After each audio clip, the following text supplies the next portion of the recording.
Many years ago, when I first became acquainted with Abraham, I was walking down the street in D.C. from the metro and had the headphones on, the Walkman. Something that was in the tape broke a floodgate within me. And I didn't realize until I had walked almost a block that I had ignored the street crossing sign and that tears were coming down my cheeks. Since that time, I've had ups and downs with peeling away the onion skins of my past learning. I feel I'm at a point right now where I'm ready to take that next step, but am thwarted probably by something I don't know that I'm doing. But I'd like to get the pedal to the metal and move across that desert and speed up the trip between Phoenix and San Diego. The first thing that we wanted to say to you as you were unraveling this wonderful story is the thing that you're doing that you don't know what it is that you're doing, that thing is just acknowledging that I'm not quite where I want to be or that's not going fast enough. In other words, it's the not making peace with where you are. And the thing that is most interesting about anyone who is wanting to speed the trip between where they are and San Diego is they have missed the whole point of everything that we're saying to you, because when you have that sensation that you're wanting to quickly close that gap, that means that you're first not understanding that there will always be another and another and another and another and another, and that you're not in that place yet where you're making peace with where you are or enjoying your journey. You can always tell that you're going with the flow of the desires that you've set into motion because those desires feel good to you. So let's start moving up the emotional scale on that. Which feels better? I'm done with where I am. I want to go to a new place. And it's taking so long. Or I'm done with where I am and I'm wanting to go to a new place. And I know that things are unfolding perfectly. That feels much You better. can really feel which of those comments is going with the flow. So I'm on my way to something new and eager to explore. Yes, I'm on my way to something new, and it's going to be so much fun watching how it unfolds. definitely. I'm on my way to someplace new, and I do not understand what's taking so long. Yuck. Can't you just feel which way you've got your canoe going? Right. I'm really good at what I do, and I'm looking forward to applying some of those skills in a new environment. Yes. Is there any question about what the flow feels like? And can you see that nothing's slowing you down except the direction of your canoe? The stream's flowing. And we'll tell you something else. The more you've been wanting it and the more contrast you've lived and the more you've launched into vibrational escrow, the faster that stream is going. When you've got a fast-moving stream and you get your canoe pointed in the right direction, you're going to get there really quick. But if you're paddling in the wrong direction, now, consider this. Is it possible to have wanted something for so long and have launched so many rockets of desires, and Source has ridden the rocket of so many of my desires that I have a really, really, really fast-moving stream, and that I'm pointed in the wrong direction, paddling really hard in the opposite direction? Is that possible? Say, yeah, feels pretty bad, doesn't it, when you do that? When the stream's pulling you this way and you're working really hard in opposition, you can really feel it. So here's the question. Is it possible, Abraham, for this current to be going so fast that even though I'm resistant, I'm still moving in the direction of my desire? Oh. Yeah. Happens all the time. That's what that feeling of impatience is about. In other words, you know it ought to be happening. You know that you've done the work. You know that you've launched the rockets. So just chill out. Turn your canoe around. Make statements that feel better and go with the flow. There are some people, in fact, you see it, and you've all experienced it at one time or another, where your desire about something is stronger than your belief. And so it happens in spite of you.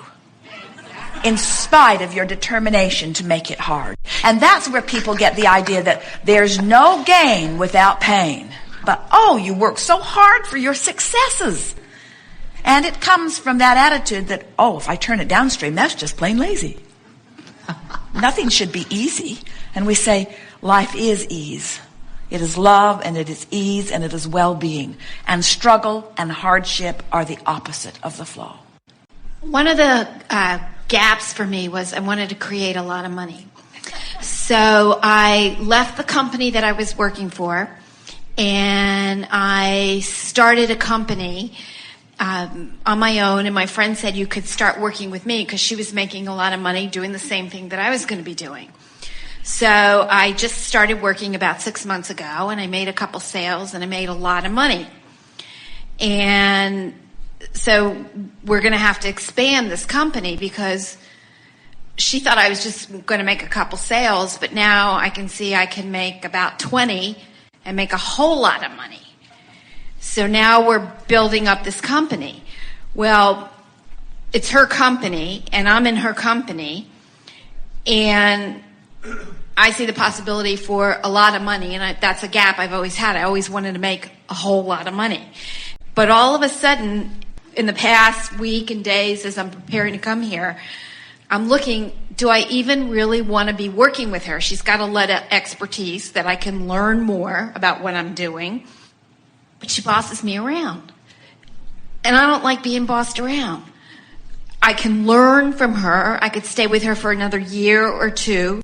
But meanwhile, I'm working very hard and I'm working very well. And I'm going out and getting customers. But it's all under the name of her company. So even if I decide to leave in a year or two and open up on my own, I've gotten 50 or 100 clients that I've solicited under the name of her company. So I'd have to go back. So I'm struggling with, do I want to say to her, gee, I know we could make more together, or I know maybe... Well, here's a question that we would put to ourselves if we were standing in your physical shoes. So working with her provided me the next logical step. In other words, it was this logical place that I could step to, and it was a good choice. I could tell when I made the decision it was a good choice by the way it felt and by how easily it unfolded. I could tell that I was going with the flow. And once I stepped into it, I could still tell I was going with the flow because the sales came relatively easy and the money came relatively easy. And so I can tell that from where I was before and what I was asking for, that when I made the decision to go with her, that I was moving in the direction of what is waiting for me over there in vibrational escrow because it unfolded well. So now I'm asking myself the question, are the benefits of this platform of stability and well-being outweighing the annoyance that I get because she bosses me around? So I will imagine myself stepping away from her and therefore stepping away from that platform of stability and friendship and flow into an environment where that's not there. And maybe I've got my own security going now, only you will know. And now I'm absent of her bossing me around. So does it feel better in the absence of her bossing me around?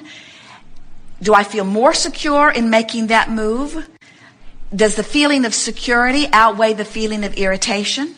We can feel that the security and well-being of the platform that she provides far outweighs the annoyance of her bossing you around. In other words, we can feel that powerfully in your vibration already. But then we want to say to you, there's another way to approach this in light of what we've been talking about already here today, and that is it possible for me to receive the benefit that I receive from working with her and tune out the bossing me around? In other words, what we want you to understand is that if you leave there because she annoys you, then that's still active in your vibration. And the next place you go, there will be something else annoying. And the next place you go, there will be something else annoying. Where if you stay where you are and focus upon the things that really matter, so that the things that really matter are what are most active in your vibration, now it doesn't matter. You just tune all that other stuff out.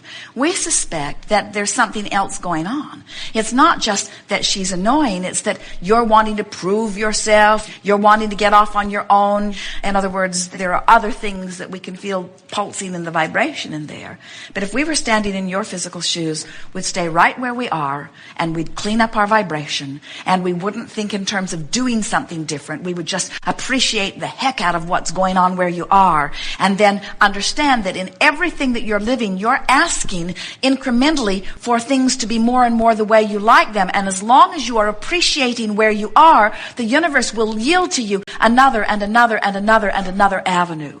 The thing that we're really wanting to say to all of you is you do not need to jump from where you are into something else with action. If you could make peace with where you are and just look for reasons to feel good where you are, you would automatically begin to move into the next phase of your life that will more adequately accommodate all of the things that you've been asking for. It's not about should I do this or should I do that. It's how should I feel about what's happening now so that I will allow the universe to yield to me an even better unfolding. Did you hear that? People will say, should I leave this job? Should I leave this marriage? Should I leave this relationship? And we say, don't leave anything in terms of action. Just leave the parts of it out of your mind that are annoying while you amplify the parts that you are adoring. And what begins to happen is the sequence of events and circumstances just begin to reveal themselves to you so that you effortlessly just move into better and better and better and better, much in the way that you moved into this. You're on the right track. And here's the thing that we really want you to hear.